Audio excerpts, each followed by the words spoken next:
Welcome back to the Graham Stephan Show. And today we got to talk about something that a lot of people are overlooking when it comes to their personal finances. It's something that is basically slowly bleeding them dry. And that's the fact that car payments are absolutely out of control. Car payments have continuously hit record highs after record highs. Auto manufacturers are raising prices. Things are getting more expensive. Interest rates are also going through the roof.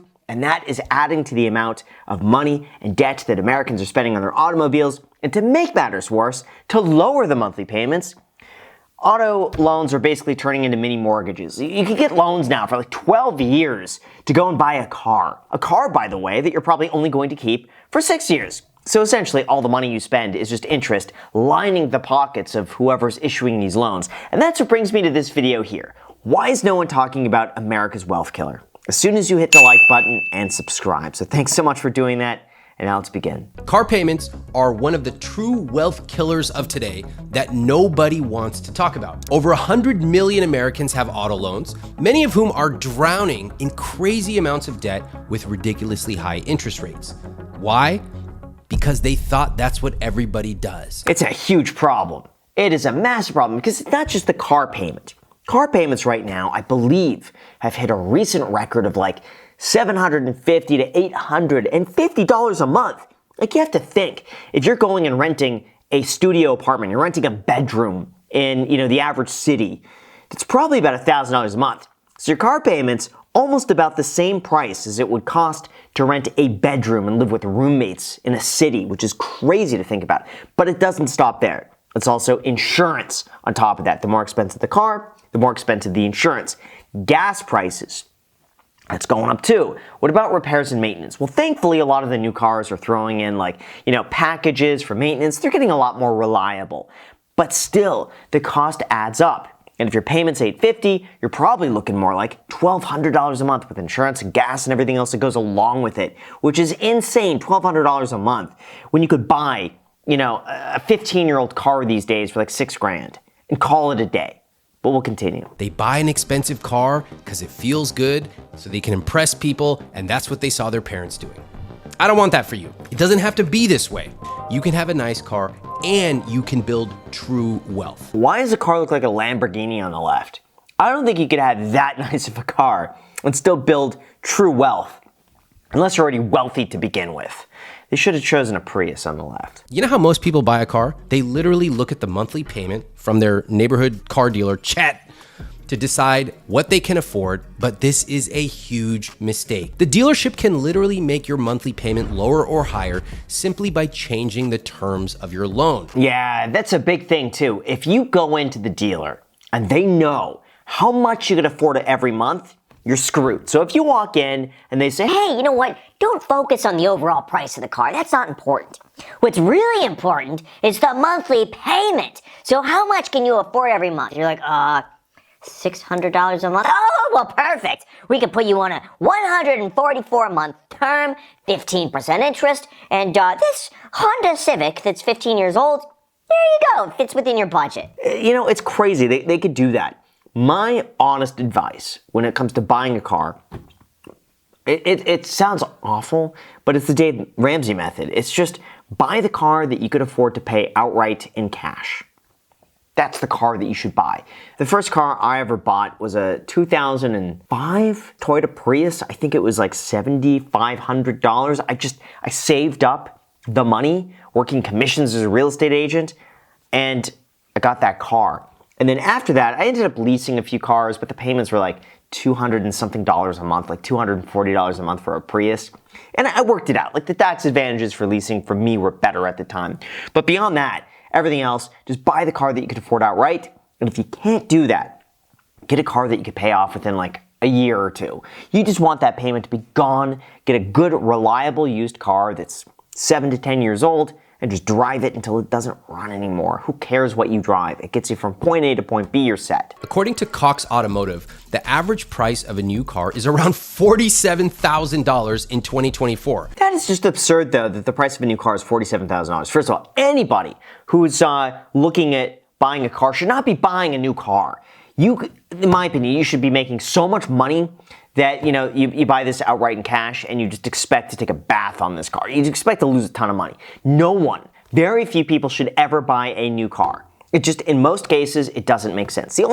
Sometimes it makes sense with EV rebates on new electric vehicles. Sometimes it makes sense. Like California, I think they were offering $7,500 as a federal tax credit. State of California was offering a $2,500 EV credit on top of that. If you get a good deal on it, like sometimes it can make sense, but in 90% of cases, buying a used car is going to save you a ton of money. Buy something 5 to 6 years old, negotiate, and you're done. Subtract your total housing costs. That's your rent or mortgage, your utilities, all of it. Subtract your groceries.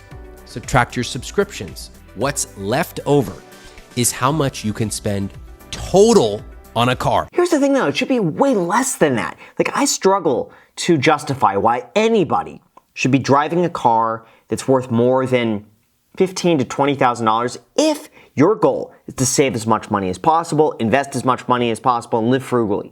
15 grand. That should get you so far. That should get you a fantastic car right now. Maybe $20,000, you know? If you want a newer car, you have a family, you gotta lug them around in a nicer SUV, fine. But like 20 grand, you go on Facebook Marketplace, you find great deals under $20,000. $47,000 on a car, to me, seems stupid. It seems absolutely idiotic that people would spend $47,000 on a car. You know, and listen, I get it. There's a Ford GT parked over there, but that was an investment. I'm talking about for most people, in most circumstances, $47,000 a car. It's too much money. Like I drive a 2019 Tesla Model 3, and I drive that thing daily. I take it everywhere, and I got the cheapest one I could possibly get. Like the cheapest of the cheapest of the cheapest. There's no extra options on it. It's like whatever was the cheapest base model you could find in 2019, that's what I got. I love the car. It just gets from point A to point B. That's what it's for. For a while, after I got the Tesla, I was driving a $1,000 Volvo because it was just easy. I didn't mind just driving that car around. It's just point A to point B. It should be a utility. You don't need to show it off. It doesn't matter. You know, it's funny. People make huge efforts to save on things like dessert or clothes or eating out. But when it comes to huge purchases like a house or car, it's literally like people walk outside, trip, fall, and buy a $500,000 house or a $70,000 car. What? I agree with that. That's so stupid. And you know what? I think a lot of people have very short-term thinking, and they have trouble having a recollection of what life was like before 2020. For some reason, a lot of people seem to think that cars are investments. And I know, again, I said the same thing, but the Ford GT is an exception. But 99% of cars out there will lose money. It's not normal that you buy a car, drive it, and it's worth the same price or more. It's starting to change. The entire market of supply and demand for cars, watches, just luxury goods. There's so many things out there got so wonky. They went up in value. They should never be going up in value. Cars are one of those things. They should be losing value. So because of that, I think we're starting to begin to normalize in the fact that cars are not something that go up in price. They're a bad investment. They should not be treated as an investment. They're a money suck. You should buy something that's just going to lose as little value as possible. That's the entire point of driving, owning a car, spending money on something like that. Just make it lose as little as possible, while also being safe and reliable. Now, there are a lot of tips people have to save money when buying a car, but there's a very simple thing you can do that almost nobody thinks about. Keep your car as long as possible.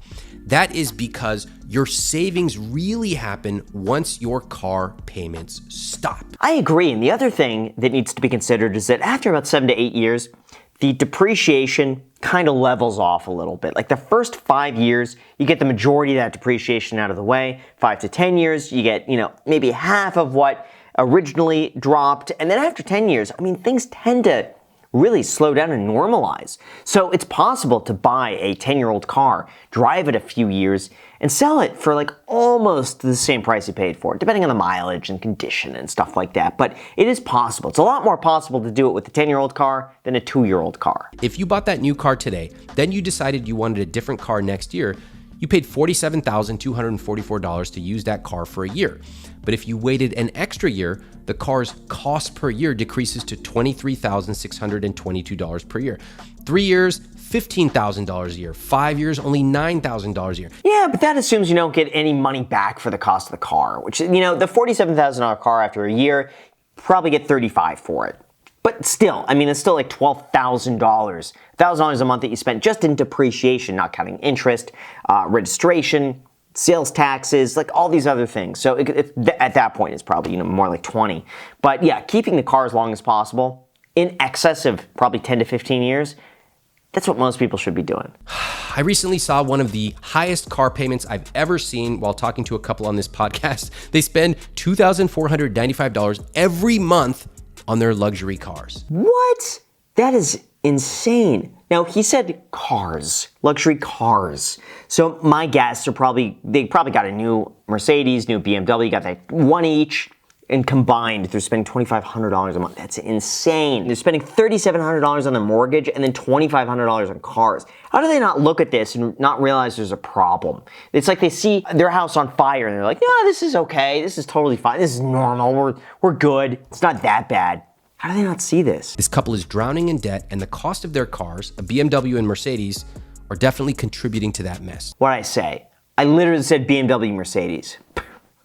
Could call it. It's so obvious. You have to start by choosing one that you can afford, not the car you think you should have.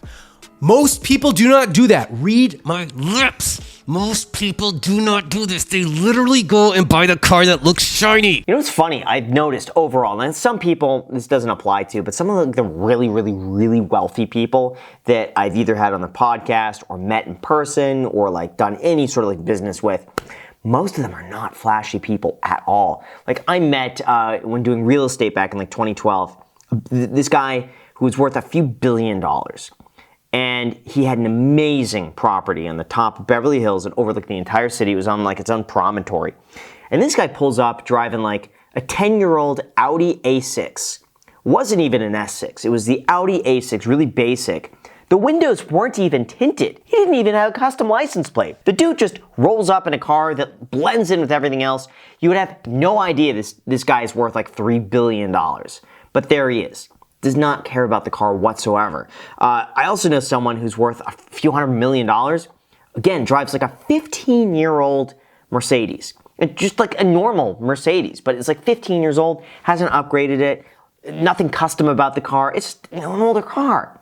You have no idea. And so a lot of the times, it's like the people buying the flashy cars are really just mostly trying to prove something. They're trying to be like, oh, I'm the boss of the road. No, save the money and let your investment accounts speak for themselves. And one of the ways you could do that, by the way, is with the sponsor of the video, Acorns. For those unaware, Acorns works by rounding up all of your purchases to the nearest dollar, and then they invest the difference on your behalf. Like even just investing an extra $5 a day, which it's $5 a day, $5 a day.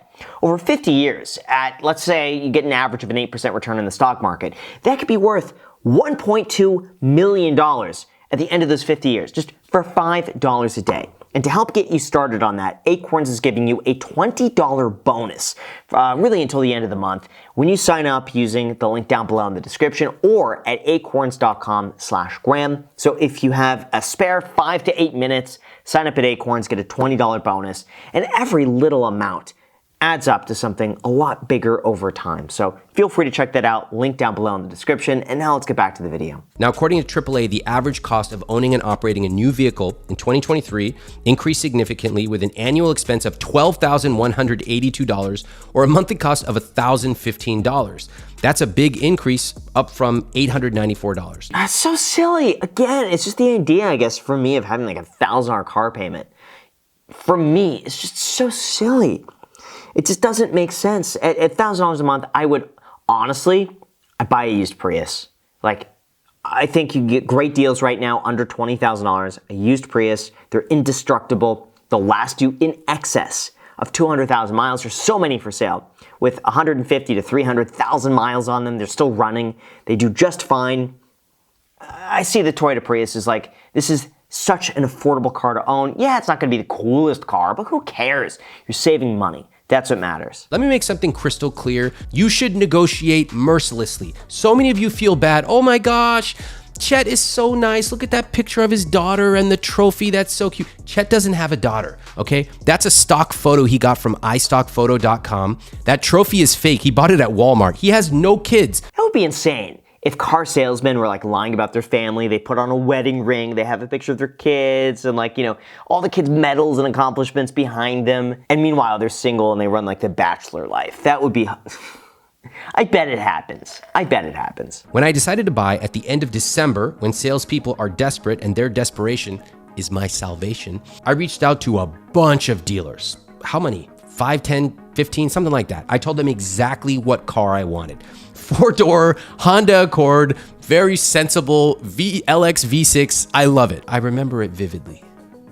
I sat back with a cup of tea, 3 tacos with habanero salsa, and I let these desperate dealers fight over me. I completely agree. And to really summarize this and just make it super easy to follow, buy a car that you could preferably buy outright in cash. If you can't, pay it off within a year or two. Get a really, really, really cheap car that is, 5 to 8 years old, 5 to 10 years old, give or take, preferably a Toyota or a Honda for their reliability, and then just drive it until it doesn't work anymore. That's it. It's the simplest way to do it. Make sure you get a pre-purchase inspection before you buy the car, and don't be afraid to negotiate. Preferably, you're not in a hurry. You could shop around, check Facebook Marketplace, and deal with people. Preferably not a dealership. People, you could get great deals. You just meet them face to face, see if you work something out, and then just keep driving it as long as you can. If you do that and invest the difference, it's going to work out a lot better for you than these $1,000 a month car payments. So with that said, you guys, thank you so much for watching. As always, feel free to hit the like button, subscribe. And don't forget that you could get that $20 down below in the description when you sign up with their sponsor, acorns.com/Graham. Thanks so much, and until next time.